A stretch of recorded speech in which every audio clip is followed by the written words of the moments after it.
So I'm calling my fellow members to step up and not just protect our children, protect the good name of the church.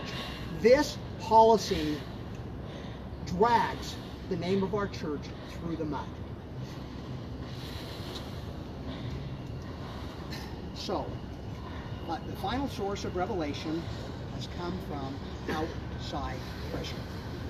Polygamy was a doctrine that was never to go away. One had to live it in order to receive the highest reward. All that changed when the full weight and power of the federal government forced a revelation which changed polygamy into a sin.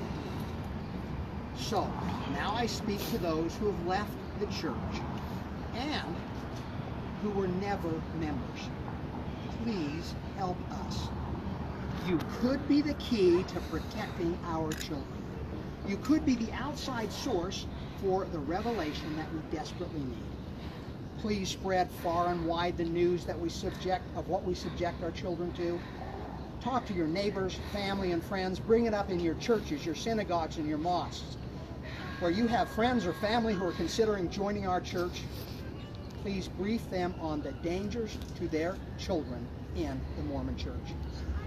This is probably not the optimal time for families with kids to join.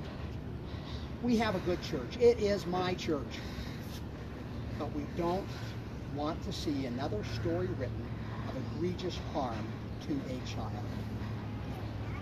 Now, my fast has no end date.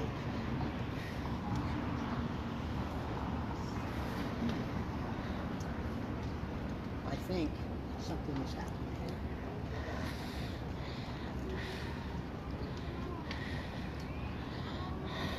So it's now replaying in my ears what we recorded an hour ago.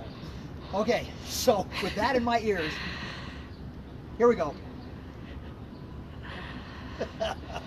Okay, my fast has no end date. No end date has been set. It will terminate when one of the following triggers is triggered. When the apostles announce the policy that they now have waiting in the wings. 10 words. No one-on-one interviews, no sexually explicit questions ever. When they announce that, my hunger strike is over. The entire church will rejoice at our leader's wisdom. The second trigger to stopping the fast. I talked about revelation being prompted by members.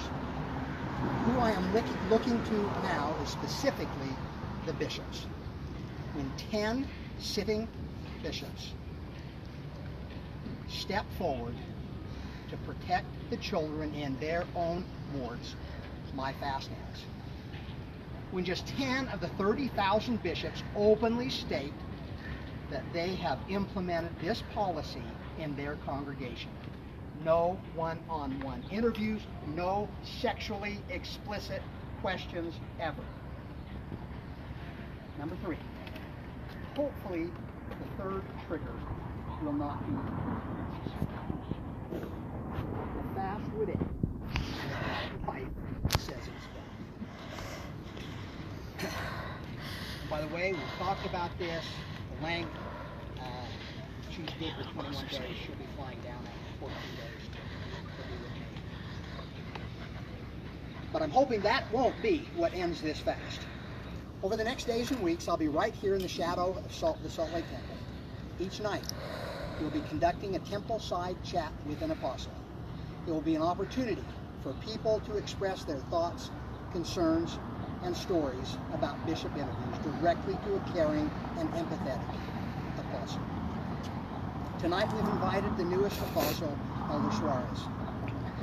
I don't know if he'll come. I don't know if he'll be here.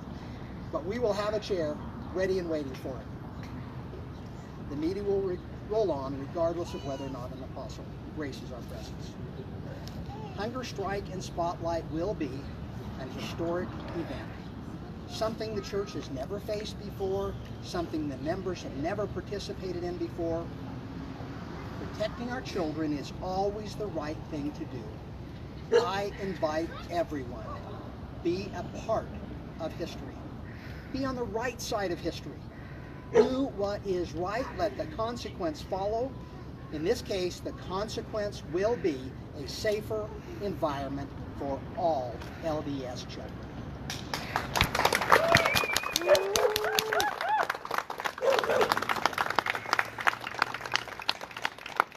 So this wasn't part of the speech that I wrote, but each night when we have this little temple side chat with an apostle, hopefully an apostle there, at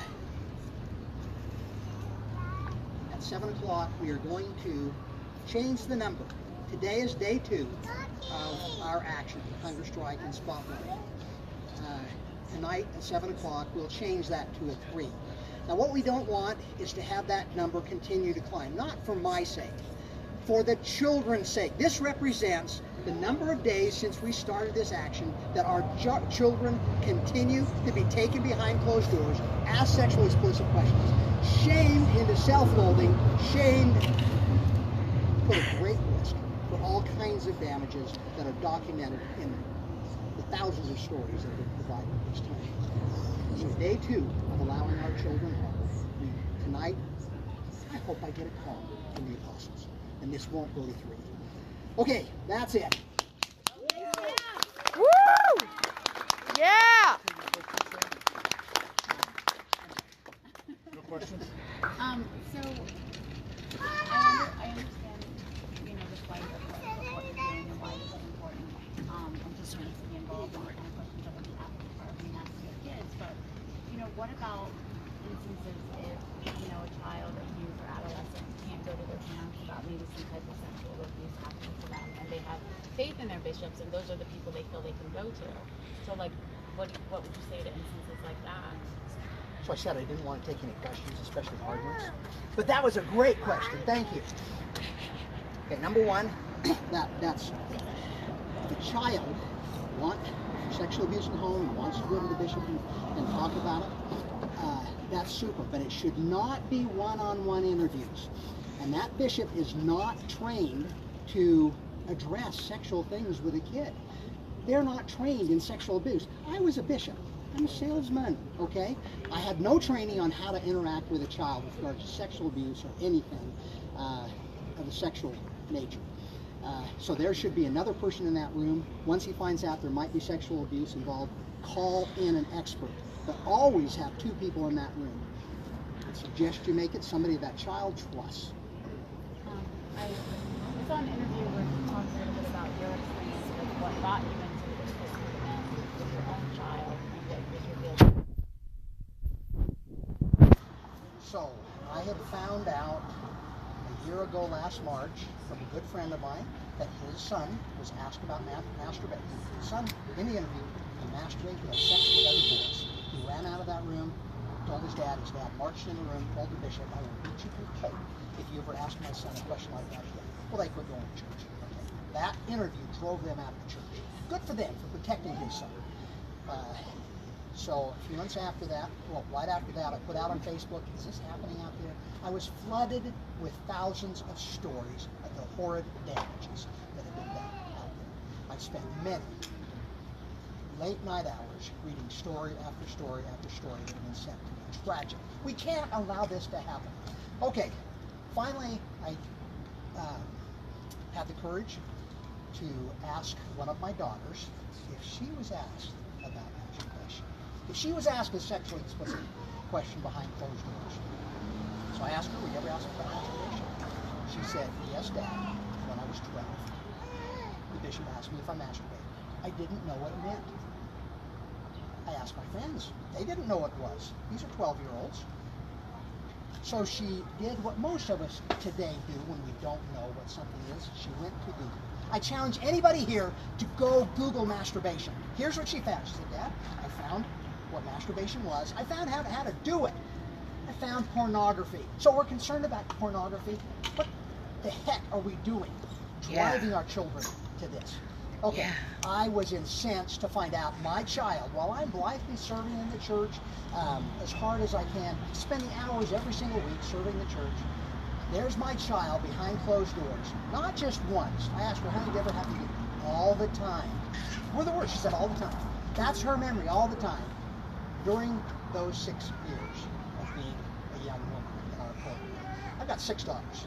4 of my daughters were asked sexually explicit questions. That what caused my gears to engage in my brain and say that was wrong for my children.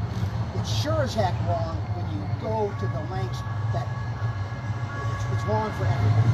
And let's lose this. But as Mormons, we gotta get it. We're gonna get it. But what is the point of asking these questions? Well, supposedly, it's to assess the worthiness of a child for going to the temple or being advanced in the Young Women's Program, advanced in the Boys Program. So that's what it's meant for. But that needs to get out of there completely. You're welcome. Any other hard questions like that? Yeah. What if people are worried about your health, Sam? Well, here's what I'd like you to do if you're worried about my health. Every time that thought comes into your head, focus it on the children.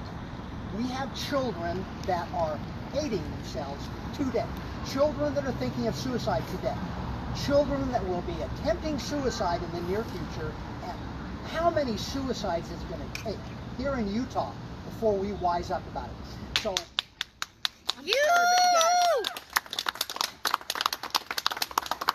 So I was at a seminar yesterday and I heard this said, and then I met the man who did the study on it. He said that the preeminent cause, the preeminent contribution to boys' suicide in the Mormon Church is, anybody know? Masturbation. Masturbation shaming. It was specifically masturbation shaming. Now I would have thought, I mean, we hear a lot about LGBT suicides, that's a huge tragedy, but somehow we're missing what is plainly evident in all of these stories. Story after story after story after story. Shame for masturbation or shame from all the other dirty, gross, disgusting, pornographic questions that bishops across the world are asking their children. That shame.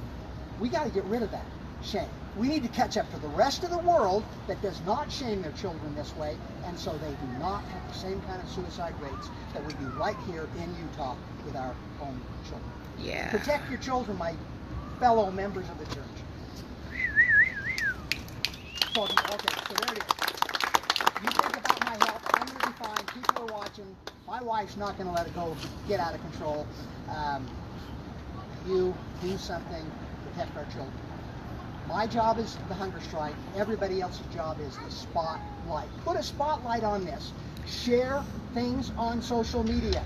Write things. I've seen now a ton of people writing their own stuff. Good. Write your own stuff. Talk to everybody you can talk to. Be creative. Find ways to bring the awareness to a huge point around the world. That's what's going to make this hunger strike and spotlight a truly historic and huge event. Thanks, Sam. Love you.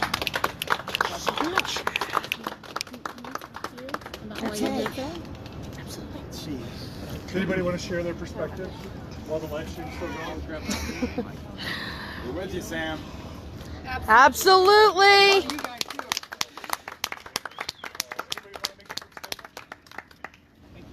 Just go, Sam.